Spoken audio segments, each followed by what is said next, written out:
大家好，我是超子。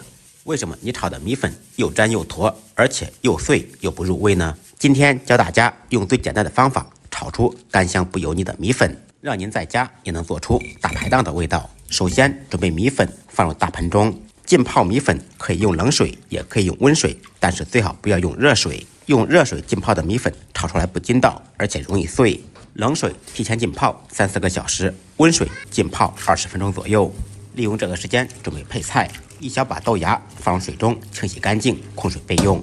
再来一些自己喜欢吃的青菜，清洗干净，跟豆芽放在一起。少许红椒切成细丝，搭配颜色，增加味道。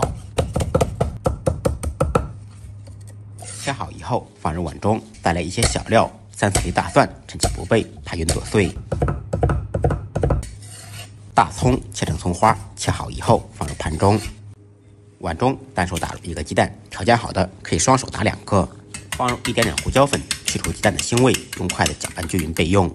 我是用50度以下的温水浸泡的米粉，10几分钟以后就泡好了。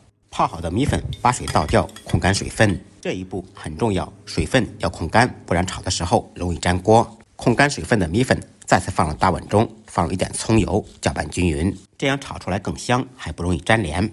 材料全部备好，接下来开始制作。我们在炒粉时，先把锅烧热，起锅，锅上空气，烧至冒烟以后，放入油，先用油润面锅的全身，这也是炒粉不粘锅的关键所在。油热以后，放入打好的鸡蛋，用勺子把它炒散，炒成小块。炒好鸡蛋以后，放入蒜末、葱花，煸炒出香味。小料炒香，放入豆芽和青菜，继续开大火翻炒。开大火把蔬菜炒至断生，随后放入红椒丝。再放入浸泡好半油的米粉，继续开大火在锅中煸炒2分钟，搅拌均匀，把米粉炒出香味。总之，炒米粉时全程开大火，尽可能的炒出锅气，炒出锅香味。期间要勤翻拌，使其受热均匀。炒制米粉在锅中翩翩起舞，刷刷作响时就差不多了。接下来开始调味，放入一些复合酱油提色提味，根据个人口味放入适量的盐，少许炒粉料。一般情况下，炒粉料在购买米粉时，商家都有赠送。